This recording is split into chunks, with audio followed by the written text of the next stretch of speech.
जय भारत, इनकलाब जिंदाबाद, जय भीम आर्मी। साथियों, आप सभी साथी जानते हैं कि आज भूख हड़ताल का प्रथम दिन है। भूख हड़ताल तो आपके भाई को दिल्ली संसद भवन के सामने करनी थी, लेकिन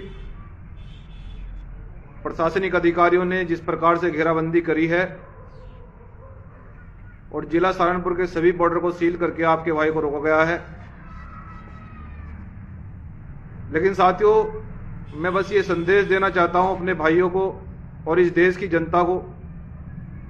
कि जिस प्रकार से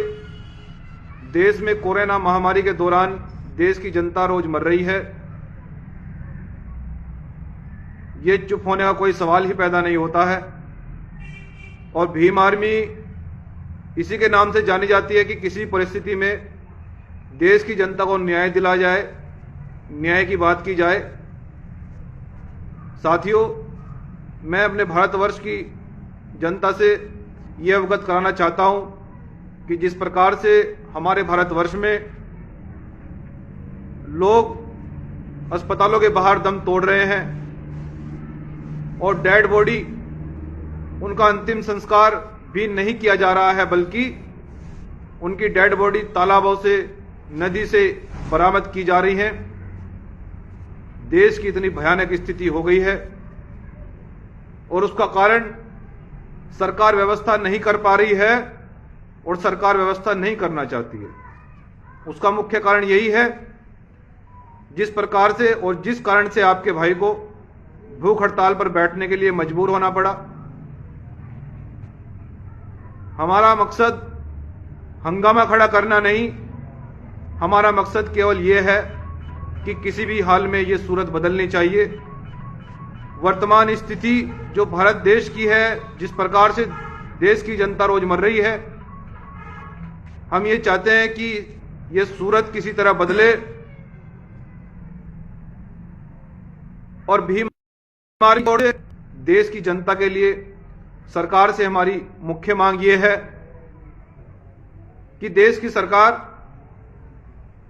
कोरोना महामारी से निपटने के लिए सर्वप्रथम तो वेंटिलेटर उपलब्ध करवाए, क्योंकि देश के अंदर कोरोना पीड़ितों को वेंटिलेटर उपलब्ध न होने के कारण उनका निधन हो रहा है, उनकी मौत हो रही है। कुछ लोगों को ऑक्सीजन उपलब्ध नहीं हो रही है, कुछ लोग इसलिए दम तोड़ रहे हैं।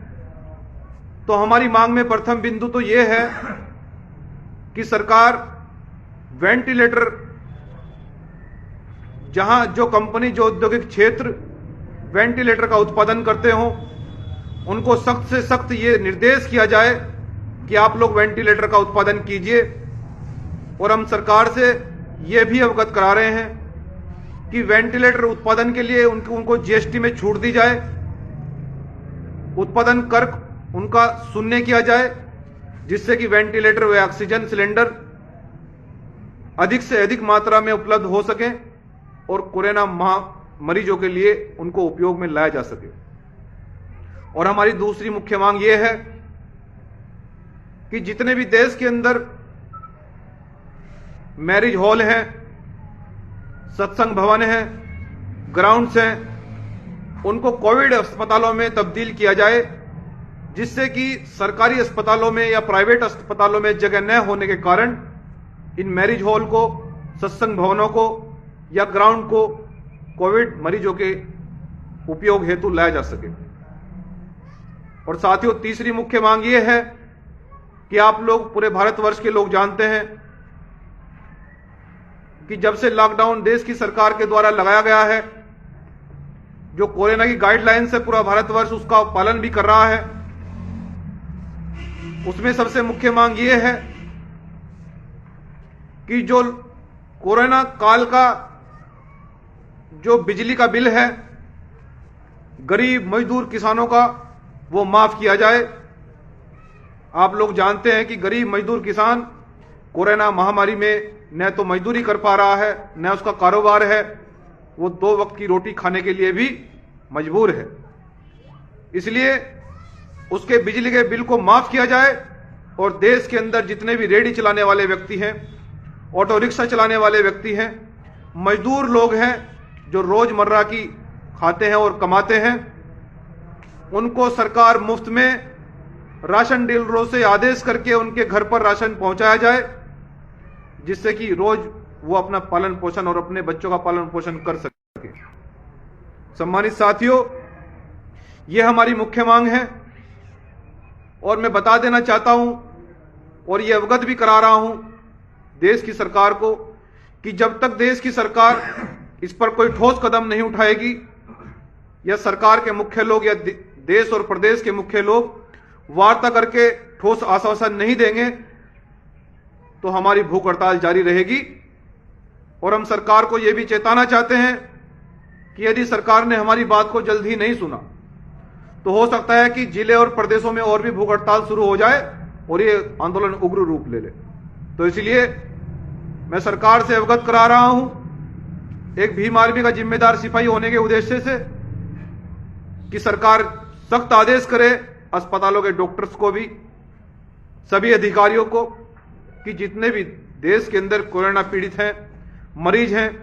उनको मुफ्त में दवाई दी जाए, उनको ऑक्सीजन उपलब्ध कराई जाए, उनको वेंटिलेटर उपलब्ध कराए जाए, जिससे कि देश में महामारी से बंदोबस्त किया जा सके, इस महामारी से बचा जा सके, इस देश की जनता को बचाया जा सके और मजबूत राष्ट्र का निर्माण किया जा सके।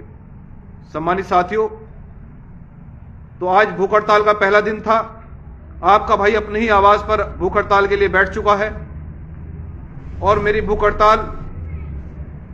ये सरकार तय करेगी कि कितना लंबा वो भूख हड़ताल को चलाना चाहती है और कितनी जल्दी वो मेरी भूख हड़ताल को समाप्त कराना चाहती है। जब तक देश की जनता को निजात नहीं मिलेगा, देश की जनता के लिए कोई ठोस कदम नहीं उठाए जाएंगे, तो हमारी भूख हड़ताल जारी रहेगी। साथियों, जैसे भी अपडेट होगी आपको अवगत कराते रहेंगे। आज भूख हड़ताल का पहला दिन था। आप सभी भाइयों से, इस देश की जनता से कल सुबह 10 बजे रूबरू होंगे। जय भीम, जय भारत, इंकलाब जिंदाबाद, जय भीम आर्मी।